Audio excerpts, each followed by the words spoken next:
नमस्कार, मैं हरीश पवार। आज हम खड़े हैं ग्वालियर शहर के तानसेन नगर में, जहां पर तानसेन का मकबरा बना हुआ है और मकबरे के पास में मोहम्मद गौस का मकबरा बना हुआ है। आपको इतिहास के बारे में बताएंगे कि तानसेन की जो समाधि यहाँ पर बनी हुई है, कितनी प्राचीन समाधि है ये, और कैसे इस तानसेन के जो परिवार के लोग थे वो यहाँ पर उनकी भी समाधि बनी हुई है, और मोहम्मद गौस साहब का जो मकबरा बना है पास ही में, और उनके परिवार का भी समाधि अंदर बनी हुई है। ये पूरे इतिहास के बारे में बताएंगे कि तानसेन कैसे पूरे देश के अंदर उन्होंने एक अपनी पहचान बनाई। तानसेन का जन्म कहाँ पर हुआ था, तानसेन कैसे मोहम्मद गौस साहब की शरण में आए, ये पूरे इतिहास के बारे में बताएंगे आपको। और जानते हैं यहाँ के जो केयर टेकर है उनसे। मोहम्मद गौस के मकबरे के ठीक पास में जो मकबरा है तानसेन का, वहाँ खड़े हैं। तो अभी जो बात करने वाले हैं, आप है केयर टेकर या पुजारी कहें, आपको आप ही देख रहे थे समय से? हाँ, इसको शुरू से हमारी पीढ़ी देखती आ रही है और हम आज 11वीं पीढ़ी से हैं।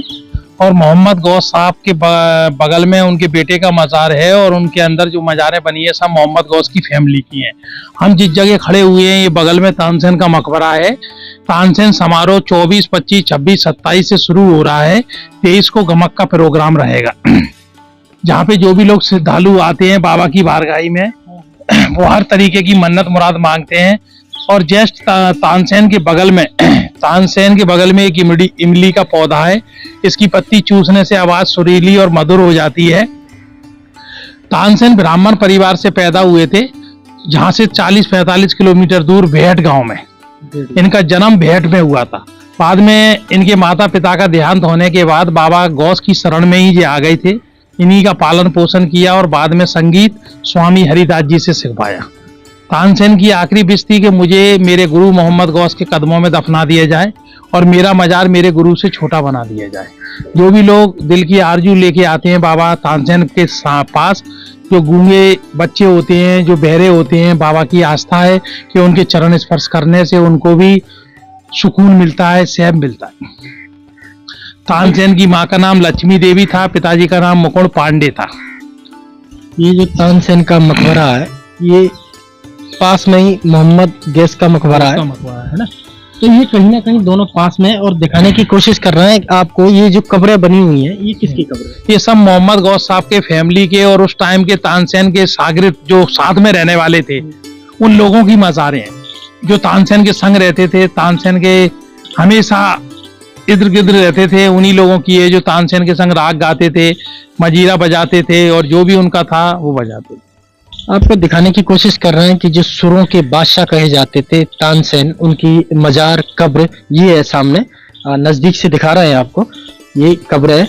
और ये जो दूसरी कब्रें बनी हुई है सामने, उनके बेटों की कब्रें है ना? तो कितने बेटे थे मोहम्मद? कितने बेटे थे? तानसेन के 2 बेटे थे और 1 बेटी थी। तानसेन के 2 बेटे और 1 बेटी थी, है ना? और ये बाकी जो तानसेन के बड़े बेटे का मजार तानसेन के बगल में है, जिनका नाम बिलास खान तोड़ी है। कौन सी मजार है? बगल में ही है।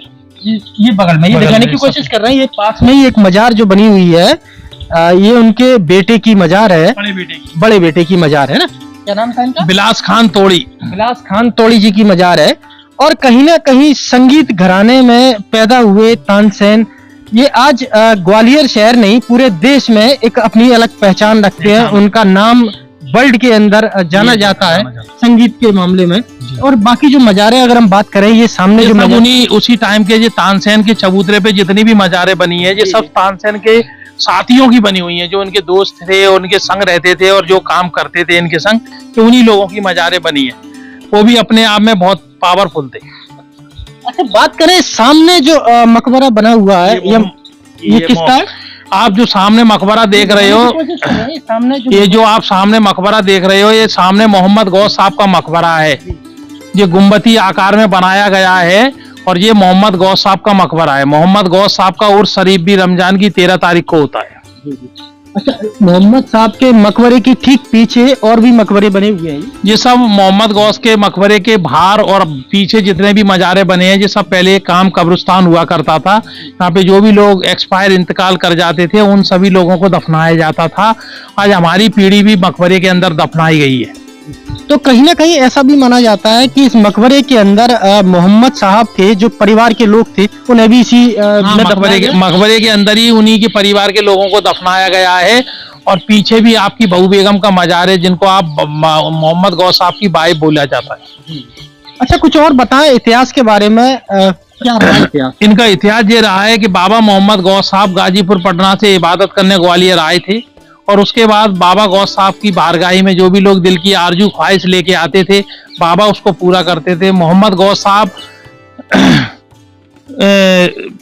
किले पे इबादत करते थे, और उसके बाद उन्होंने इबादत जो की थी वो किले पे की थी, और वहां से ही आपने सब चीजें सीखी थी।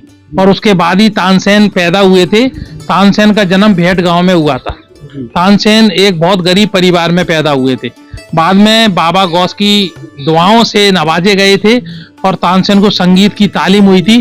जब तानसेन मलार गाते थे तो पानी बरस जाता था, जब दीपक राग गाते थे तो दीपक जल जाया करते थे पानी के।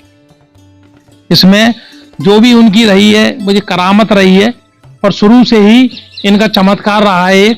और तानसेन के बाजू में ही वो इमली का पौधा है, उसकी पत्ती चूसने से आवाज सुरीली मधुर गुणबीन हो जाती है। तो यही वो इमली का पौधा ये सामने लगा हुआ? जी, ये वो पौधा ये बाजू में ही लगा हुआ है, और वही जगह है तानसेन के पौधे की।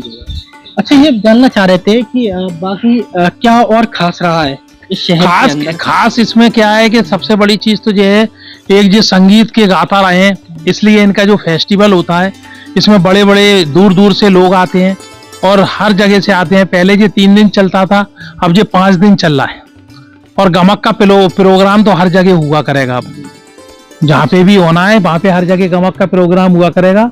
और ये समारोह का जो प्रोग्राम रहेगा ये तानसेन की समाधि पे ही होता है 4 दिन।